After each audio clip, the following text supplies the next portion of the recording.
Hey, class, you're 3 days from payday and your bank just declined your card for a $5 coffee. You're sitting there wondering where it all disappeared. Here's the spoiler. It didn't leak into rent. Your money vanished into 4 easy payments, a DoorDash habit, and apps you forgot you downloaded. And I'm about to show you why writing it down, yes, with a pen, is the only thing that'll stop it. The invisible bleed. But let me tell you something. It's not that you don't make enough. You just don't see where it disappears. The real villain isn't your rent or your groceries. It's the small digital spending that feels harmless until you add it up. Take buy now, pay later. More than half of Gen Z actively leans on it, and that's 59% of you, which beats credit cards now. It feels like 4 easy payments, but 47% of BNPL users miss at least one, and they end up paying late fees. And here's the part that stings. FICO is rolling out a model that counts those short-term loans toward your credit score. So those missed payments aren't just annoying, they're dinging the same number that decides if a landlord takes you seriously. Next up, food delivery. One person tracked every order for a year and dropped $4,732 on Uber Eats and DoorDash. That's not an occasional treat because $4,732 equals a second car payment made of French fries. Subscriptions are even sneakier, and the average person thinks they spend $86 a month on subscriptions. The real number creeps closer to 219. The average consumer is paying for 8.2 apps and services. Half of them sit so deep in your phone you forgot they exist. And don't get me started on concert tickets. The average price hit $128 in 2025, and 1 in 5 Gen Z fans admits to spending money they didn't have just to see their favorite artist.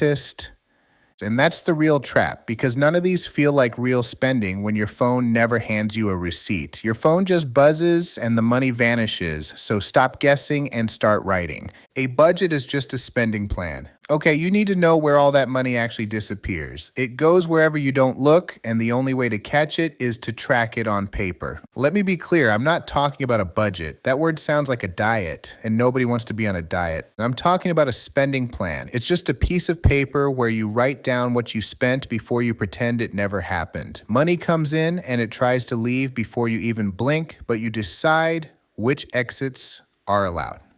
Here's the whole trick. For 1 week, you handwrite every single purchase in a notebook and skip the app in the spreadsheet. Use a real notebook with a real pen.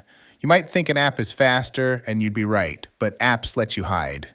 Most people swipe past the purchase before they even feel it. When you actually write it down, your brain feels the spend and it makes the money real. Here's why the pen matters. Typing a number into an app takes 2 seconds, and your brain treats it like a text message. Writing it down takes 10 seconds, and your brain treats it like a confession. That's the point, because you want your brain to feel every single dollar that leaves. After 7 days, you total it up, and you'll see categories you didn't expect. Delivery ate $87, subscriptions you forgot stole $34, and 4 easy payments that weren't easy at all cost you $60.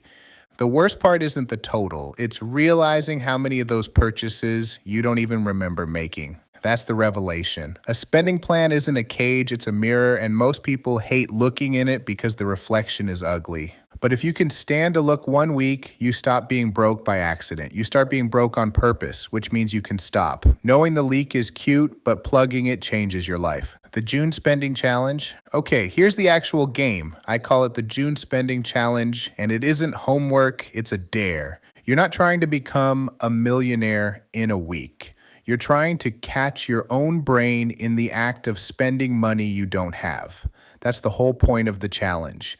Step 1 starts tonight, so grab any notebook and label it June. Every time you spend money, put it on paper, whether it's coffee, gas, an app, one of those split payment plans, or whatever. Write 1 line with the date, the amount, and what you bought. It takes 10 seconds.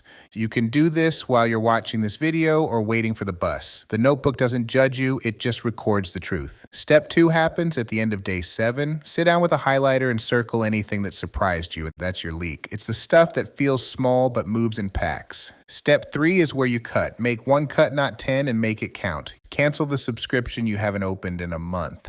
Skip one delivery order and eat what is already in your fridge. Pause the buy now pay. Later you're about to click. Step 4 is the plan. Write a tiny plan for next week, not a lecture. Just tell yourself you're allowed one delivery order, but keep 3 subscriptions and don't use those split payments for anything under 50 bucks. Think of it like training wheels for your wallet. You aren't locking yourself in a cage, you're just turning on the lights so you can see where the money is running, and that's it. You have 4 steps in 7 days.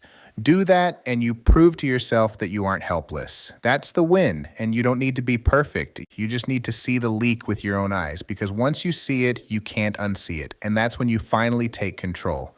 What if the other side? Let me show you what actually changes when you do this. This is the other side, and it's the end of June, and you check your account to see there's still money left. You're not rich, but you're not at zero either. You say yes to a plan with friends without doing mental math. You fill up your tank before the light comes on. You don't have to explain to your mom why you need 20 bucks again. That isn't a fantasy. It happens because you decided where your money drained before it left, instead of finding out after it vanished. That's what happens when you stop letting apps decide where your cash disappears.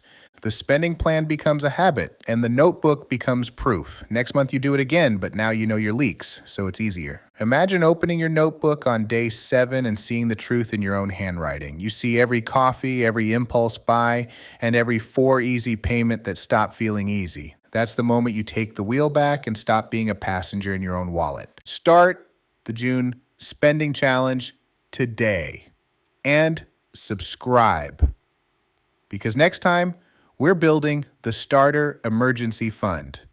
That's the thing that stops you from panic borrowing when life happens.